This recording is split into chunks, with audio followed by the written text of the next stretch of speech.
Welcome students, welcome to the last topic of our unit 1, that's factors affecting global marketing.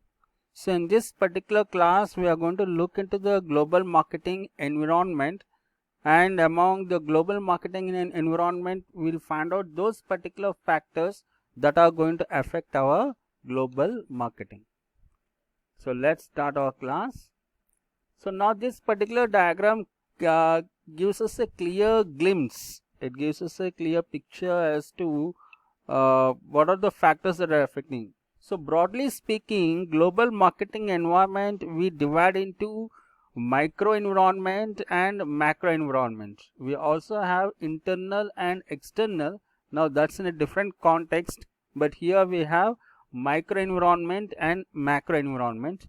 In micro environment, we have suppliers, marketing intermediaries, customers, competitors, and public, employees and public. So company here represents the employees.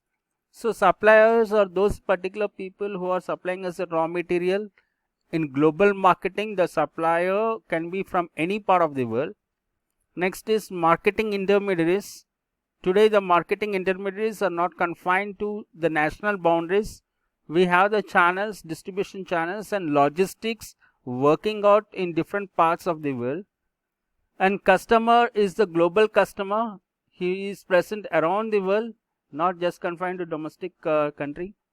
And competition is very intense because we are fighting war on many fronts. We are fighting the battle on many fronts, locally, domestically and internationally, and in different. Some areas we lose, some areas we gain, some areas we take a hit, but in spite of all these things, we still need to push the product into the market. Still find out those particular markets which are not yet been tapped. Identify those markets and then push the product into those particular markets. Now competition exists, okay, and in the public they are the important people, right? Wherever we are doing the business, we need to support the environmental friendly, we need to support societal friendly projects. That's the reason most of the multinational companies in every country they market their products, in every country they sell their products. They may have the manufacturing facility there or not, that's secondary, but wherever they are selling their product, they take up the non-governmental projects in those particular countries. Say for example, in India, Coca-Cola has tapped within the central government to construct toilets in all the government schools for the female students.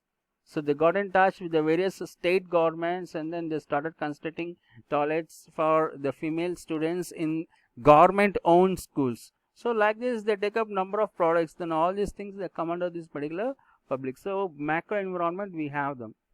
And in the in the micro environment. In the macro environment we have demographic factors, economic factors, socio-cultural factors, political and legal factors, technological factors and natural factors.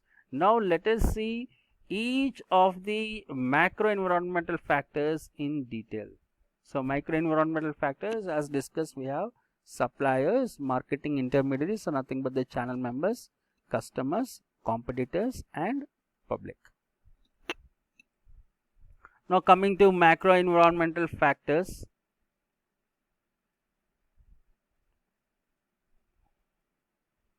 So macro environmental factors, we have demographic factor, we economic, social, cultural, political, legal, technology, competitive.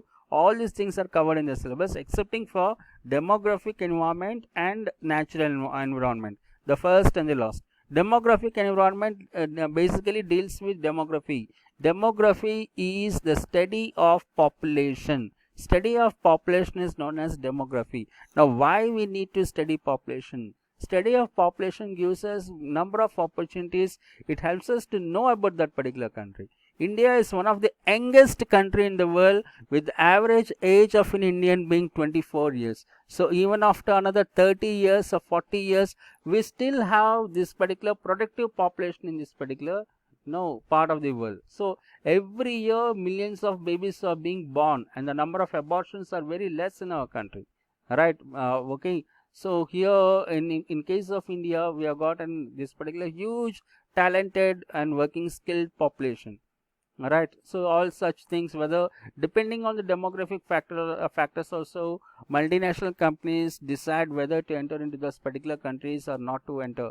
For example, on the basis of gender, we have got certain products, gender male and female. Some products are sold only to the male, some products are sold only to the female brands. So I've got male brands as well as female brands. Say for example, a brand like Fa caters only to the female customers. A brand like Aramas caters only to the male customers. So like this, we got this particular brand segregations also.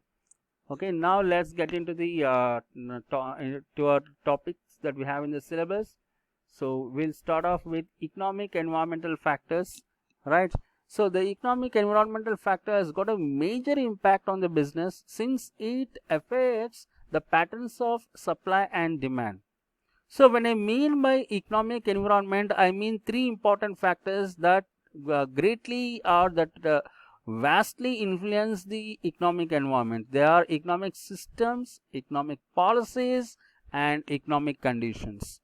When we look at the economic systems, broadly speaking, around the world, we have three economic systems. One is the free trade economy or the capitalist economy. Second is the centrally planned economy or communist economy, or it's also called as socialism. And the last one is mixed economy. With regard to the global marketing, we do not have problem with the free trade economy. We do not have problem with the mixed economy. Right? Even central planned economy also we do not have problems. Right? Right? Because there we can go sell our products. We can do marketing in capitalistic economies without any bottlenecks, without any hurdles. In fact, the government supports us. Even in mixed economy also, there are certain areas which are owned only for the government, excepting those particular areas which are owned completely by the government. Remaining all other sectors are open for private participation. So multinational companies in remaining all other parts, in all other industrial sectors, they can invest and they can do business over there. They can market and sell the products over there. But the problem comes with socialism or communist. Now these people, they do not allow foreign companies to enter. Especially they do not allow multinational companies to enter. They depend only on domestic marketing. They depend only on domestic organizations. So from the economic system point of view, when we look at the environmental factor, now global marketing is possible in the first and the last, free trade economy or capitalist economy and a mixed economy.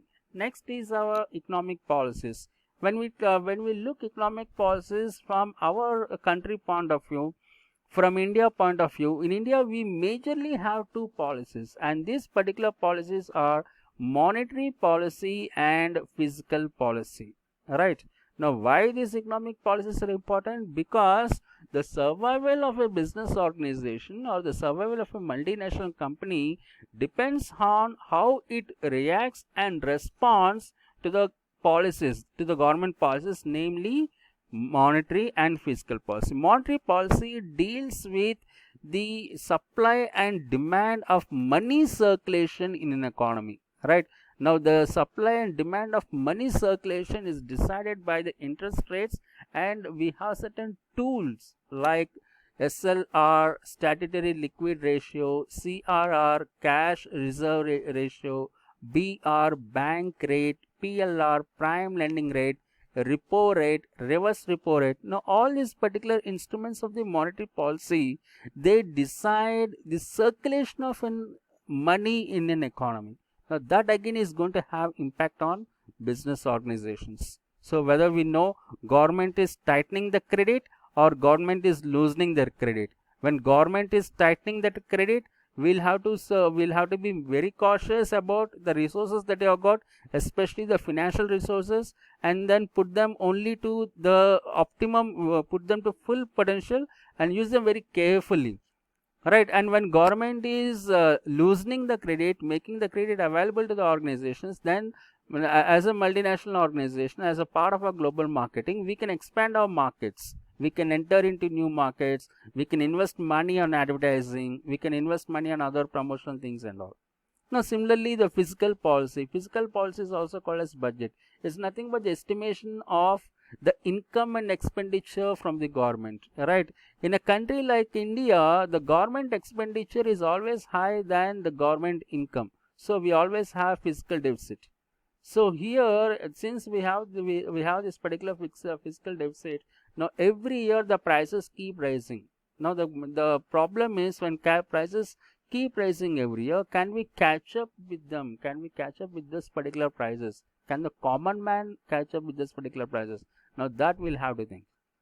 Right, if a major portion of the population is able to catch up, then we don't have any problem. So we always, business organizations and multinational organizations need to keep a watch on monetary policy and fiscal policy. The next is our economic conditions. Now economic conditions is determined by the income level of the population, like per capita income and so on, so on the GDP growth rate, right?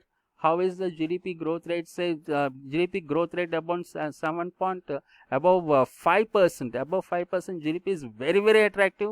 At one point of time we had that, but because of demonetization and now because of COVID, now we no longer have those particular GDP growth rates, and we cannot afford to also.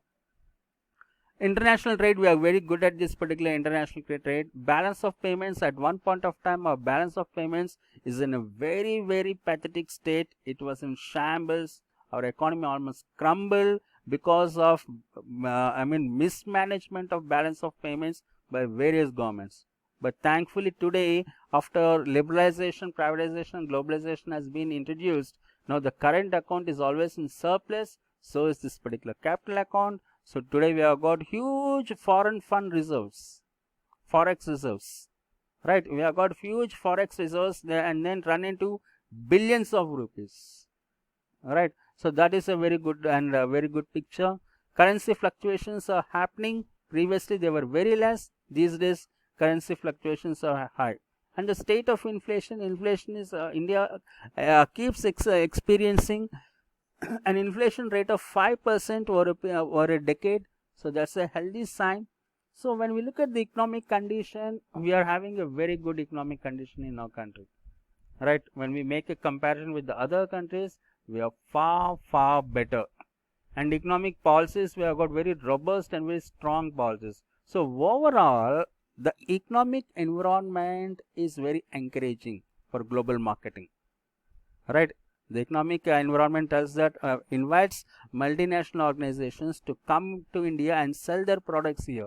Now that's the reason all these particular premium brands which were not affordable by us and brands which were not available to us previously, now all those brands are today marketed in India. All those particular brands are today sold in India thanks to our economic environment. Next part is our socio-cultural environment. Now socio-cultural environment, it has got the greatest impact among all, because it basically deals with the society and it deals with the cultural aspects like faith and belief. When we look at this particular contributors of the socio-cultural environment, right? Now language, religion, social structure, color, customs and taboos, values, aesthetics, time and business norms, all of them play a critical role. For example, if you take language, it's an opportunity as well as a challenge. The challenge is a single advertisement has to be telecasted in more than 14 languages, right? 14 official languages. Now that's this particular challenge. Similarly, India is a land of many religions, right? Buddhism, Jainism, Hinduism, Baha'ism, Islam, Christianity, we have got a number of religions. Every religious festival people buy, and every religious festival is an opportunity for a marketer, right? So here we have got a very good opportunity, right? Similarly, the social structure, depending on income, we have got rich class, middle class, lower class. The largest consuming class in the world is the middle class, with a population of around 600 million. That's more than the population of United States, which is roughly around 450 million. Now because of this huge population, working class population, now it's attractive. Now this particular sector is the next factor after socio-cultural environment is political environmental factors. Right now, this particular political environment factor is also very important because it is this political environmental factor which makes laws and legislations that either makes it easy to do business or that either makes it tough to do business. So in that particular aspect, it plays an important role. Similarly, political stability is also very important. Places where we have this particular coalition partners, they always have, sometimes these particular coalition partners get into conflicting interests. So when they get into conflicting interests, it is this particular business community that loses. Many a time coalition governments, when they are in power, they lead to something called as policy paralysis, where things do not move and then things get stuck up. Whereas when we have a single party with a good mandate, now that particular party can take bold decisions and it can bring in bold reforms which makes it easy to do business, or which makes it easy to do marketing, right, to market the products there. So this particular political environmental factors include, like, apart from political stability, government's intervention, the constitutional provisions that are provided in the respective countries, and government's attitude towards the business community. Now that's very important. Now some governments have got very hostile attitude towards the business community. Some governments have got very friendly, right? So anyway, it has to be either balanced or friendly, right? Similarly, foreign policies, that is determined by the political class. Now trade agreements determine the political class. Now all of them, in a nutshell, they make an impact on the way we do the business. Okay. Now the next one is the legal environmental factors. In legal environmental factors, various laws come into the picture. Previously we had MRTP Act, which was not allowing foreign direct investments or multinational companies in India. Now that has been removed, MRTP, right? We no longer have monopolies, restrictive trade practices. Now in place of this particular thing, we have got new laws today. When multinational organizations came into India, now they started, when they started exploiting the Indian markets, and they started killing Indian brands, they started killing Indian organizations. Then government came out with new Competition Act, which focused on restrictive trade practices, unfair trade practices, right? Restrictive trade practices and unfair trade practices. If any of these particular companies are found to be involved in restrictive or unfair trade practices, government does not allow them to do business in our country. Those organizations will be asked to leave the country. Okay, so we have got certain laws, and above all, we also have this particular tax laws now, which are sometimes very tedious, and sometimes they get into a lot of tensions and pressure from the business community. For example, for a tax deal which was done 2 years back or 3 years back, now they happen to bring certain changes in the fiscal policy, and then they ask them to pay an extra tax. Now such things can be burdening, right? Now legal environment is very, very important, right? Now one particular government, when it is in power, it gives them access to the raw materials, right? Say natural resources like iron ore, like bauxite and all, and then the government changes, a new government comes. Now this new government passes a new law, and this particular new law creates hurdles for the business community.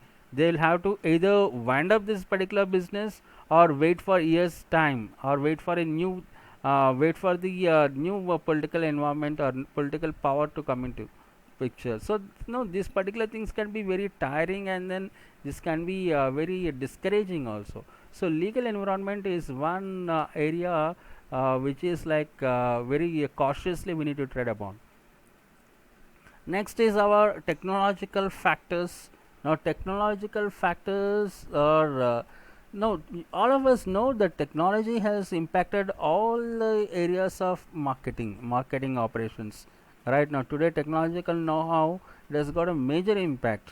All right, and not just on the marketing, but it also got its impact on the total operations, including production, including logistics, finances in every part of it, right? And when we look from the marketing point of view, product development is an important place, because every now and then customers happen to patronize those particular products which reinvent themselves, and products can only reinvent themselves when organizations spend good amounts on research and development, right? Now that's where a technological environment plays a vital role in research and development, and India is the R&D hub for many organizations in many sectors, right? They do the marketing operations in different countries. They do this by, I mean, they got the production plant in South America or in Europe or Australia, in different parts of the world,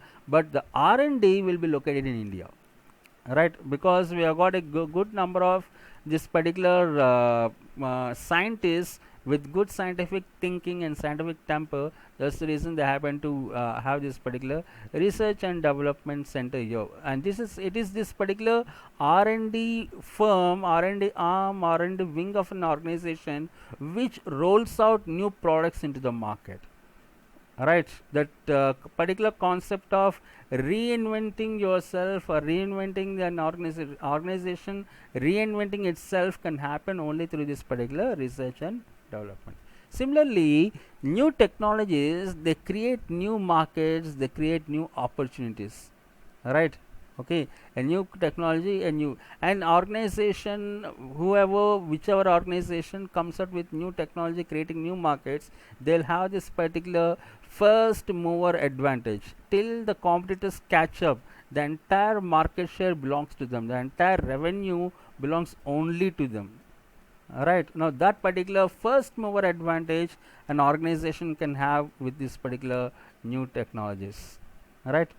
And this particular the level of technological development, that also impacts how we do this particular businesses. See, in this time of COVID time, it's because of technology many organizations are able to operate.